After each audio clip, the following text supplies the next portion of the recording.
Greetings, everyone. This is Ukraine Media Center in Lviv. My name is Oleg Panyuta, and our next conversation pertains to a very important event that will take place at 7 p.m. in Lviv today. In front of the Lviv Opera House, it will be a peaceful rally by the families of Azovstal defenders. It will be an extraordinary event indeed, and this is something that we are going to discuss with the family members of Azov soldiers. The focus will be on hope, return, and struggle. I would like to invite up here the family members of Azovstal defenders, Iryna, mother of an Azov regiment soldier, Tetiana, mother Oksana, wife, and Nadia, mother of an Azov regiment soldier. Their dear ones are held in captivity right now. Please stand here. My first question is as follows. Tonight, you will have a peaceful rally in front of the Lviv Opera House. What is the message that you want to communicate? What do you want to call everyone onto? Good afternoon. My name is Iryna. I am the mother of an Azov regiment soldier. After the events that occurred last week on the 29th of July in Olenivka, when the Russian Federation killed those soldiers that were captured. And after the Azov regiment and some of the National Guard units were recognized as terrorist organizations by Russia. So basically, they want to prosecute our defenders for whatever. They were defending the sovereignty and territorial integrity of our country. So this is the rationale behind this peaceful rally. It will take place not only in Lviv, but also in other cities of Ukraine and in other cities globally, because we want to galvanize the world community and global leaders into action in support for Ukraine. Are you going to do it on your own? So only family members of Azovstal defenders will be there.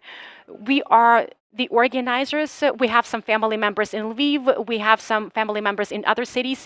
But we also invited all those people who care, anyone who wants to participate in this peaceful rally. Maybe some public figures will also participate. We have not fully received any final confirmation. Will it be a performance, a call to action, a call to support? Well, it will be a call to help, because we believe that the entire world has to rally behind supporting Ukraine. They need to support us in our fight for our country. They need to support us in the form of weapons and armament. They also need to support us, family members of Azovstal defenders, to have our dear ones back. What should the world do right now, in your opinion, so that Azovstal defenders will be back home? It's a difficult question to answer.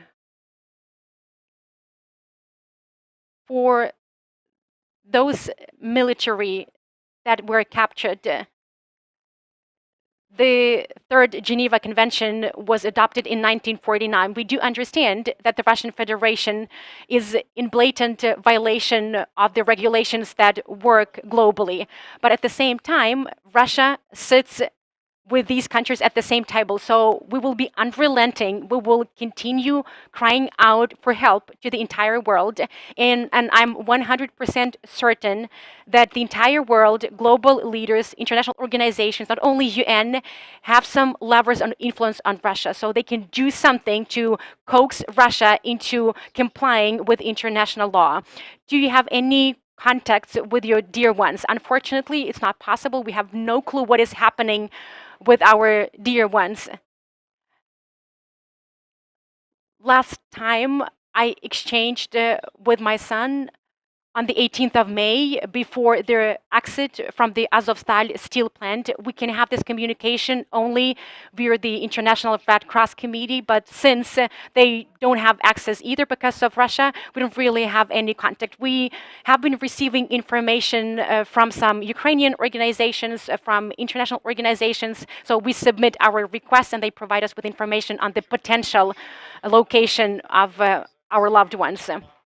if we assume that international organizations stand a better chance of being granted access to our defenders, to our heroes, does it make sense to keep knocking on their doors? Well, I think that we need to knock on all available doors. If you knock, they will open. So we need to resort to all available tools and levers. Are international organizations supportive of your struggle, of your fight? Well, we cannot really tangibly feel this support. I mean, verbally, the world is supportive, but within our fight, we do not really feel any visceral or tangible support, only some statements. Do we know how many people are held in captivity? Does it make sense to talk about that? Definitely. I mean, we need to know how many people are there, because then we will know how many people we need to have back. So we need to publicize this information, but then we will identify those people. That isn't it dangerous? It's not really about identifying them. It's more about just numbers. So you think that it doesn't really make sense to identify specific people. Well, it's difficult to say. I am swept by a wide array of emotions. I'm resented and indignant about this perpetual concern among international organizations. If we have international law, either it works or it's just a museum exhibit. In this particular case, we do not really see any constructive work on the part of these international organizations. So our message targets them in the first place.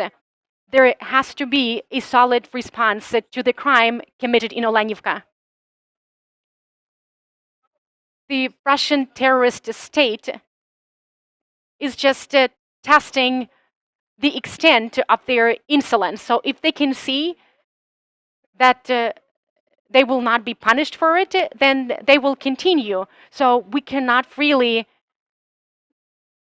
turn a blind eye to this crime. And I do not really believe that there are no levers or mechanisms that we can use to influence the violator. That's why those mechanisms and tools were implemented in the first place. So it's a, it's a it's puzzling and baffling why there's no response. We have a UN response. We also have a certain response from the Secretary General of NATO. But do you think that this response is appropriate? I mean, it's good that it's there, but it's quite weak and of declarative nature. So it's not constructive and it's not actionable. But what we need is action, immediate action. Well, in the end, this action is supposed to return our men home. Well, do you have any contacts? Do you think that your peaceful rally today will prompt international organizations to act more swiftly? Well, the only hope we are cherishing is that international organizations will notice and that they will do something. And this is the only reason why we're doing it. Otherwise, why do it? I believe that we need to continue acting and we need to continue spreading this message in the media space. So you will have this rally today in Lviv. There was a similar rally in Kyiv yesterday, and you also said that such rallies will be staged in other cities globally. Is there coordination of efforts? Is there a systematization of efforts? Or this is something that you do upon your own initiative? Well, some sort of spontaneous coordination is there. Family members are in regular contact with one another, and we agree on what to do, but we don't really have any centralized coordination. It's all about raw emotions. Are there any activists in your ranks? I mean, those people that have time and possibility to mount things and organize things, because you will not last for long. I mean, the world has to hear you. The world has to see you. We have an association of families, so we will be definitely stepping up our efforts. We have to last for long because our loved ones are there. Where else do you intend to have similar peaceful rallies apart from Lviv? Which cities, which regions, I mean? I'm not really sure, to be honest. My name is Oksana. I am the wife of an Azov regiment.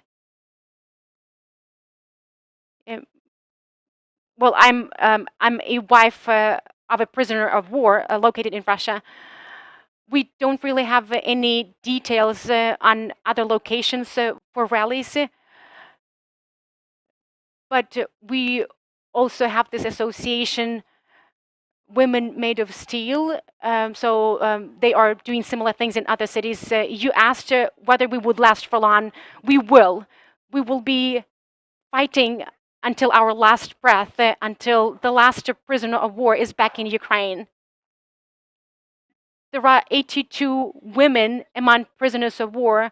These are medics, and we need to be screaming out about them because they are women. I have a big request. I have a call to the entire world, to all those people that can take to streets. Go to the buildings of international organizations, knock on their doors. They should not just sit, twiddle their thumbs, and drink coffee.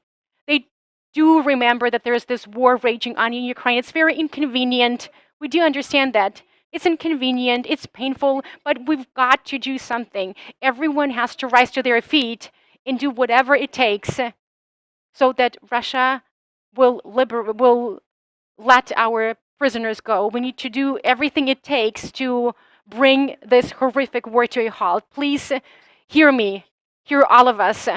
Oksana, to the best of my understanding, you don't have any contact with your husband. My last contact was on the 28th of February, a long time ago. I've been collecting information about my husband by bits and pieces, by small snippets of information. So I know what happened, how he was injured to a certain point. I do have part of the information. But when they were taken out of Ukraine, I don't really have any information, like most of us. You are calling on the world to support. What about Ukrainians? So maybe Ukrainians also need to rally behind this problem and speak as a much louder voice. There is indeed support on the part of Ukrainians, but all Ukrainians are suffering from the atrocities of the war. It's not only about Mariupol. There are a lot of other cities and towns that took the brunt of the war, but we need to join forces. We need to stick together. If we are united, we will be heard, we will be respected. We have to return all our loved ones, not only Azovstal defenders. Thank you very much indeed to all of you. I wish you resilience. I wish you